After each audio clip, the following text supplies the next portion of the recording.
My time on the road is long and it's lonely.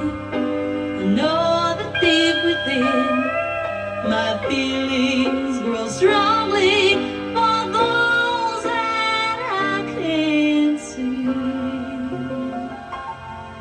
Back home's where I want to be.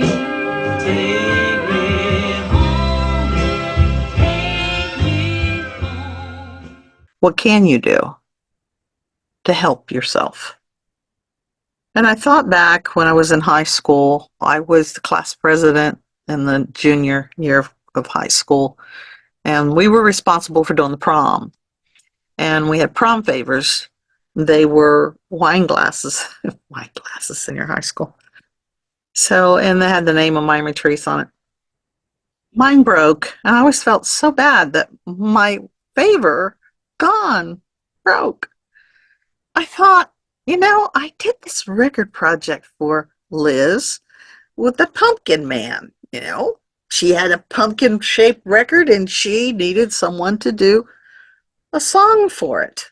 She's the person who pressed up my Let's Go Party record, Kathy B. Sting's album, and the Mama Don't You Love Me song and all of that. This was Liz. Liz was doing all this behind the scenes work. And I said, when do you need your record? She said, tomorrow. I said, well, I can write it, but I have to go in the studio and all of that. But I can do this. I love doing that kind of stuff, jingles. And I wrote this Pumpkin Man song. And she loved it, recorded it, loved it. And we put it out there on a shaped record. Well, the problem with the shaped record, the groove is like a 45. On outside is like an album. Her father invented this press where you heat up the vinyl. It's like cookie cutters, and you press it. Well, she cookie cutted one into a pumpkin. And so we did the Pumpkin Man. And trying to sell them was hard because you got to sell something, you got to explain it, and then explain it and explain it. It's harder to sell, really. But I knew that I could do bulk orders. There would be a prom favor. The kids could sign them, and they could, I could record their prom theme song. They could autograph them with a Sharpie. It was just perfect. And the inside, it got a little more sophisticated. I could take a picture of where they were having their prom. We could seal that whole thing. We made the first one cookie cutter heart shape. And I did get my first order real quick. She needed to press them up for me before this prom happened. Her niece was on vacation. She was going skiing. I'm going, okay, I will come to your place and I will work for you and take her place while you press my records. But you have to pay me. Pay me what you're paying her. But I need my records. This is my first deal on that. I need this to happen. She was in Bellflower and I was in Walnut, City Walnut. So when I went to her place, and I remember even what I was wearing. And I went back through my album and I seen that outfit. And I had the same kind of hairstyle in this picture that I was wearing that day. And it wasn't dressed up or anything. It just was kind of, hair slicked back and big earrings on. And had a lot of people come in and talk and all that. But this one guy comes in and he was telling me about his album that he did. He said that he's a drag racer. But he had a shaped record that he was promoting and he was showing me it. And so he went on about his business and he called up Liz and he said, oh, I just really like her. She asked me, she said, what the heck did you do to Don? I said, Don who? She said, well, he just can't stop talking about you. He wants us to go out to dinner so he can get to know you. And I says, is he blind in one eye and can't see out the other? She said, Kathy. I said, Kathy, what? She said, he only has one eye. And I'm going, I don't know that. I said, I never say that. I'm sorry. It's like, oh, I never say that. I would never.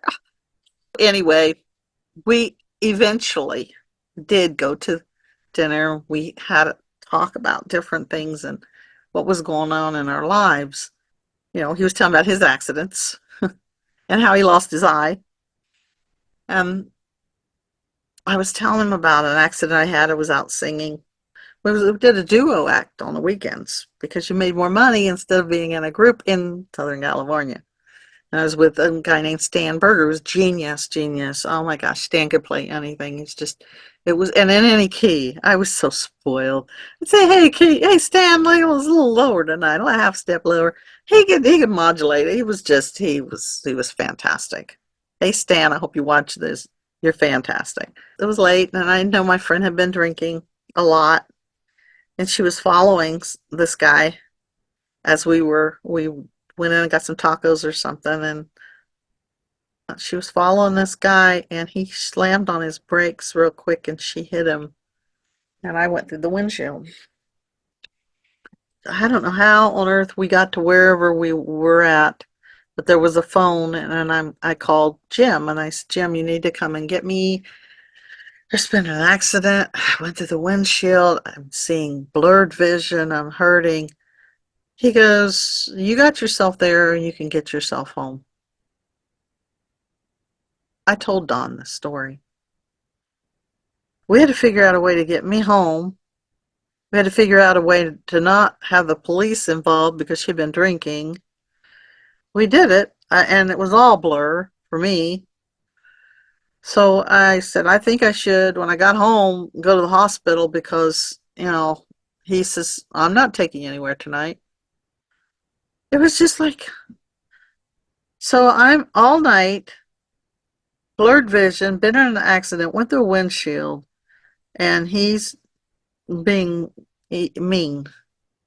Next day, I had a concussion, had to wear the neck thing, the whole bit, and unfortunately had to get her insurance to cover some stuff because our insurance wasn't that great. I was telling Don that, him being a racer, he'd been in a real accident, racing, drag racing. And he says, you know what, have you ever thought that maybe he doesn't love you? I thought, yeah, I've been told that, but I never really took time to even, I'm too busy to think about stuff like that. Too busy. I said, I always told him when we first got married, I said, if this don't work out, I'm divorcing you. And I said, that's not the way to go into things, but that's what I told him when we first did get married, because my brother had died, and he died on January the 8th, and we got married February 2nd, Groundhog's Day, not even a whole month later. And it was just a lot of hurt and shock, and just a lot of needed more counseling than to get yourself into another situation. I mean, we'd even first year he was in service and I was with the Flowers family singing.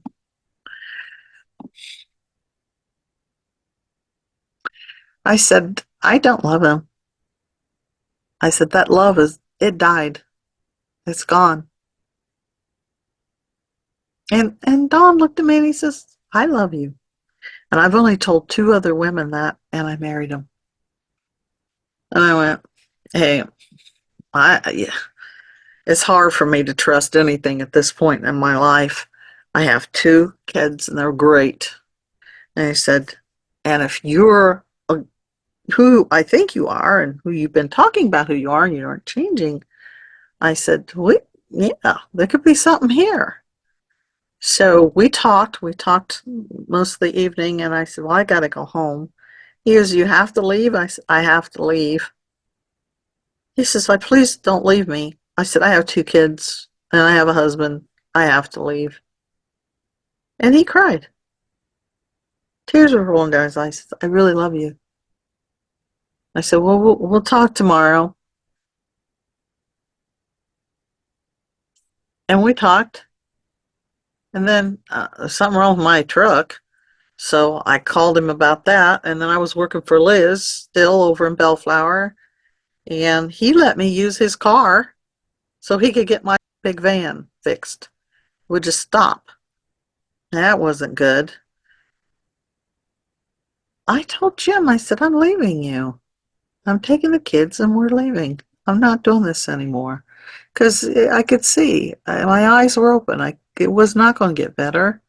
In fact, he had other people hanging around that shouldn't even been around. So, did. Took the kids. We left. And then Jim and I, we got a divorce.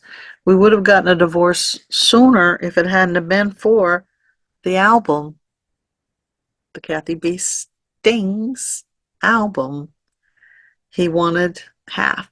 And I said, you get nothing on an album that needs promotion. It needs a lot of help and work, and it's been my lifetime work. All the songs I wrote, you didn't write any of them. I saved money to do it, worked extra jobs. So no, and that's what took the long time. It was finally he gave up, and I told the judge the least amount of money that he has to pay for child support, because yeah, I hope he'll do it. He's going to have to do it, or we'll garnish his wages wherever he's working. So there you have it. Then there was no longer us, and it felt like a death. It did. Divorce is not fun. It's not easy. It's no joke.